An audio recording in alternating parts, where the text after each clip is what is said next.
Welcome to the 7th episode of Chess Concepts for Beginners. We're going to have a look at the 600 700 ELO chess here that I played, a rapid game. Do your tactics and practice your visualization. But here are the concepts as well and how to improve in chess. You start with putting a pawn in the center. White plays something like e4, you play e5. They play with d3. You develop the knights. They develop the knights. Now, the second step. If you can put two pawns in the center, then you should. Here, if takes, then you take, takes, takes. You have opened up both your bishops and you are ready to castle. No, you're ready to castle after you play your bishop out, and then you castle. What I don't recommend is galloping the knight into the center because it does not improve much. It does not improve much because, first of all, they can take this pawn. You have stopped guarding that pawn in many of these lines. Just develop the bishop out of d6 and castle. But okay, knight d4 happens. And if knight takes, because your opponent sees this is the only capture, like they only calculate this as a capture, but actually there are multiple captures. White can also play bishop e2, but they capture and they capture here.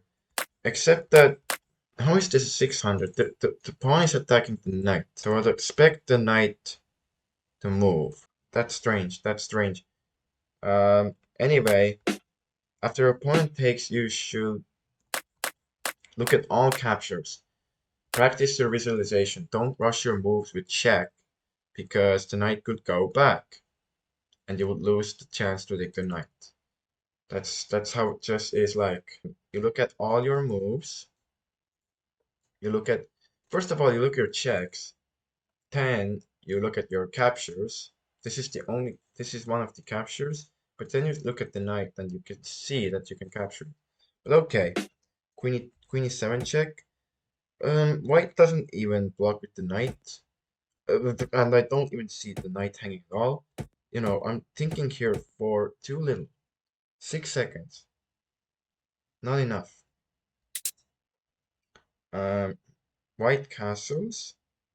I mean, you can castle here. Castle is a good move, but I mean, material comes first. But castles.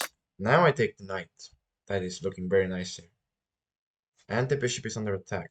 So bishop takes.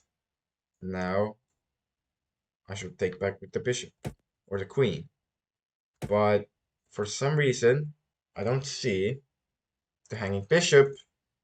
I see that I need to protect it. Some weird stuff here. White here plays the top engine move, which is taking away the defender of this bishop. And if you take this bishop here, you get hit with a check. And white is up 2 pawns here.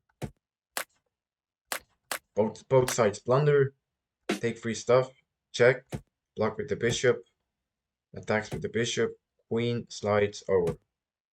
Queen is threatening checkmate. Does black see it? Yes. He blocks and loses a quite important pawn here. Both pawns under attack. This position looks very bad for black, as black's king is still in danger and rooks are about to collide. And here, the endgames are very tough for beginners because they don't see open lines that well. For example, you should look at all of your illegal moves, scopes.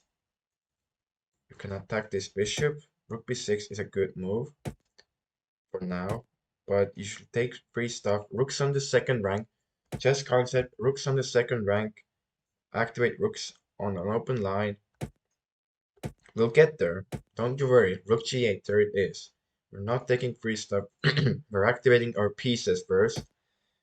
I still encourage you to take free stuff first, because the opponent might hang things on the way there. Takes rook d4, f5. Now rook e to e4 is a strange one. I don't know what it does, but it hangs a rook. Black doesn't see it. White plays rook e5, blundering kite bishop f6, but not quite because it's pinned now. So rook g2 here. Both rooks sending off to the king. Rook g1, king e2. Now bishop f6. No, because you take. c5, rook d7 attacking the bishop. f4, ignoring the threat on the bishop. Black is down to 2 minutes. The position here is collapsing. Black's king has no moves. Rook c7. Now there's check, check. Bishop b3. Bishop b3 check. King f6, and this could be mate. I mean, the line here is check, check, there, and check.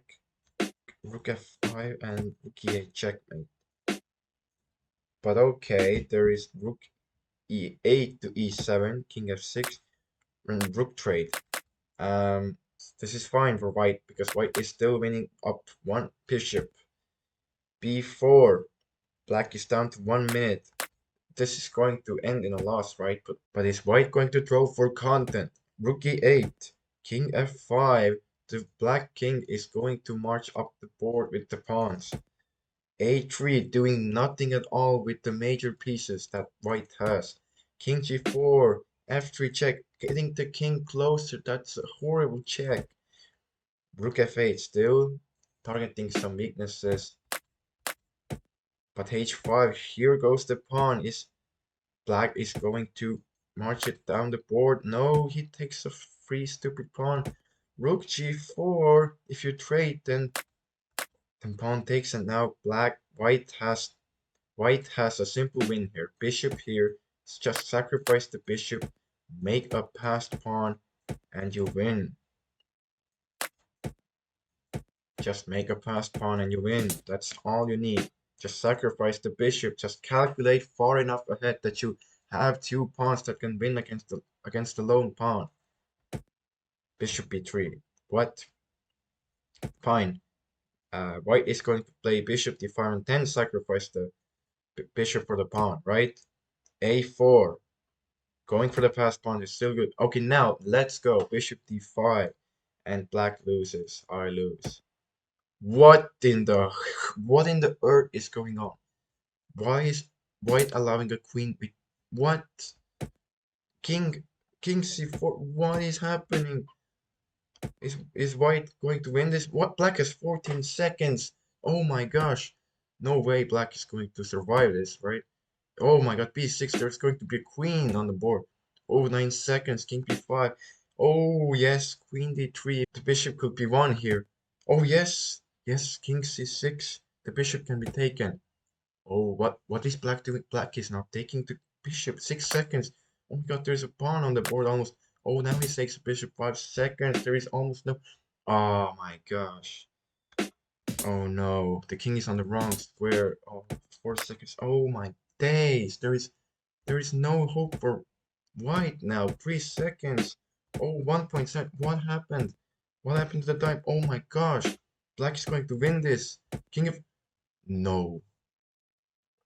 There was mate on the board. No. If this pawn was not on the board, it would be a draw by timeout. But black loses on time. And one pre-move was there to make it a win.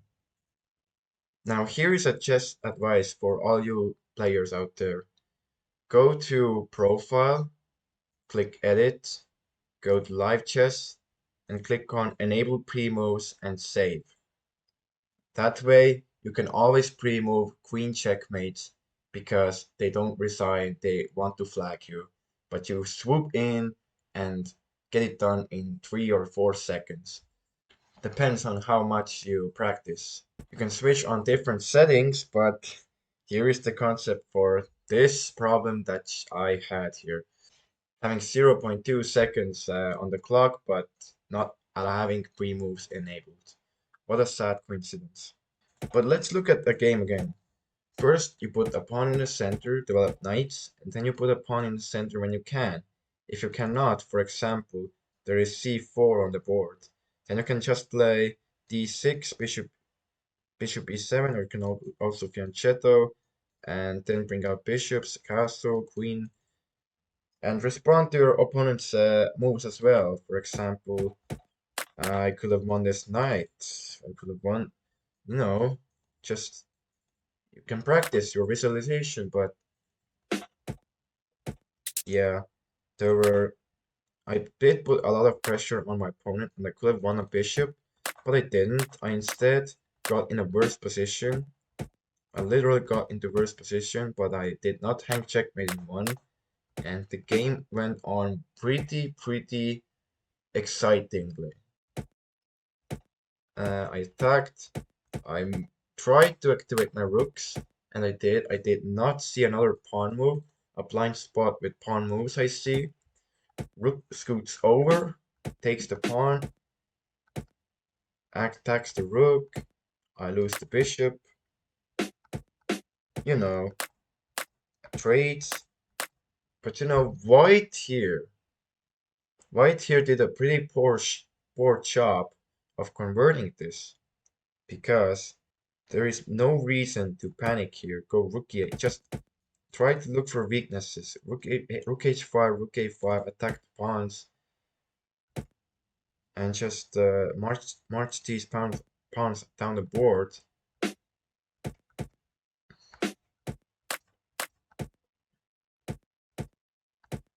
Like, I allowed a rook trade like this. This is the worst mistake. But White did not sacrifice the bishop for the pawn for some reason. Like, White had 3 minutes on the clock, because White does allow it. White does allow it, and there's this check that wins. But at the end of the game, you have to enable primos and have these sorts of angry frustrations. If you like this video, make sure to subscribe, and I'll do some more. See you.